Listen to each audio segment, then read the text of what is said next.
ओम शांति देवी। अभी जो बाहर के जो धर्म है उसमें बहुत सारे ऐसे धर्म है जो पर्व को मानते हैं, जैसे दीपावली हो गया, छठ हो गया। तो आज हम बात करने वाले हैं छठ पर्व के बारे में, आध्यात्मिक रहस्य क्या है उसका। छठ पर्व के बारे में थोड़ा सा डिटेल से बताएंगे। जैसे बाहर में हम जितने भी त्योहार मनाते हैं जी, हर त्योहारों के पीछे एक लॉजिक होता है, लेकिन क्या जो भी त्योहार हमने मनाया उसका आध्यात्मिक रहस्य पता है किसी को? नहीं पता। जैसे कोई भी काम हम करते हैं तो पूरा नॉलेज पहले उसके लिए चाहिए, और बिना नॉलेज के कोई काम करना, बिना समझ के कोई काम करना, उसको कहा जाता है ब्लाइंड फेथ। जी। आज हम सभी पूरी दुनिया कर रहे हैं, क्यों? पता ही नहीं है, सत्य बताने वाला नहीं है, सत्य ही नहीं है। अब जैसे छठ पूजा हमने किया, तो छठ पूजा का आध्यात्मिक रहस्य क्या है? छठ पूजा, छठ का मतलब होता है छठे आसमान में रहने वाले, जिसको छठा नक्षत्र या सातवां आसमान कह लीजिए। बहुत सारे नाम है जहाँ से हम आत्मा इस धरती पर, इस सृष्टि पे रंगमंच पे आती है, जहाँ से परमात्मा डायरेक्टर भी अपना एक्ट करने के लिए इस धरती पर आता है। उस स्थान का नाम है शांति धाम, निर्वाण धाम, परम धाम, मूल वतन। उसको मुस्लिम लैंग्वेज में कहते हैं सातवां आसमान, और अपने हिंदू धर्म में उसको कहते हैं परम धाम। वहां से हम सभी आत्मा आती है, इसलिए उसका परमात्मा ने मीनिंग ये सही बताया कि हम सभी जहाँ के रहने वाले, अपनी बुद्धि को वहाँ कॉन्सेंट्रेट करना है, अपने घर में लगाना, घर को याद करना, और उस घर में जो रहने वाला परमात्मा, उस ज्ञान सूर्य को याद करना है। लेकिन हमने किया क्या? सबसे पहले घर में भूल गए, घर को भूला, अपने पिता परमात्मा को भूला, और विशेष करके इस छठ त्योहार पर सूर्य की पूजा होती है, अर्घ दिया जाता है।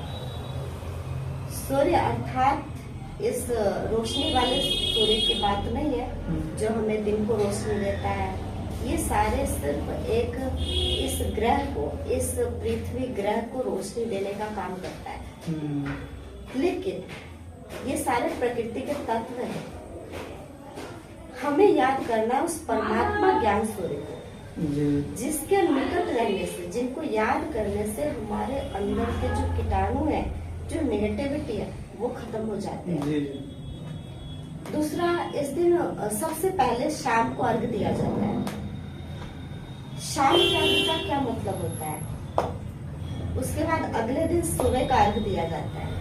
और शाम का मतलब होता है कि जब कलयुग का अंत होता है, अर्थात रात, तब परमात्मा ज्ञान सूर्य आकर के उस रात में हमें ज्ञान देता है कि हाँ, आगे जो आने वाला है, दिन आने वाला है, अर्थात सत्युग आने वाला है। तो सत्युग में जाने के लिए हम सभी अभी तैयारी करते हैं।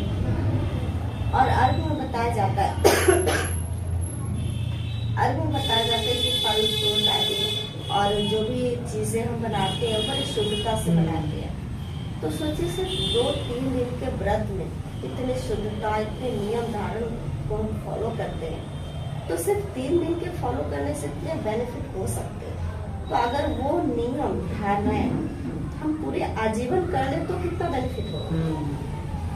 तो शाम का मतलब ये होता है कि परमात्मा आता है इस कलयुग रूपी रात में, शाम को आकर के, और उस शाम को फिर से अंधकार को बदलकर प्रकाश की ओर हमें ले जाने के लिए अनुसरण करता है।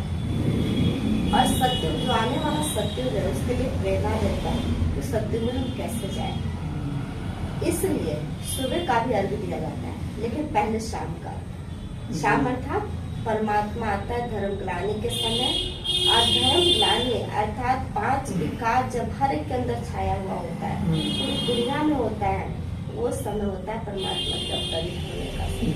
इसलिए पहले शाम को अर्घ दिया जाता है, और फिर सुबह को, यानी परमात्मा आया और सवेरे के लिए हम सभी की तैयारी करा रहे हैं, सत्य में जाने के लिए बना रहे हैं। ओके, ओम शांति। आशा करता हूँ कि आप अगले वीडियो में फिर आएंगे। और अभी जो भी आपको बताए वो बहुत ही अच्छे ढंग से बताए। और ओम शांति।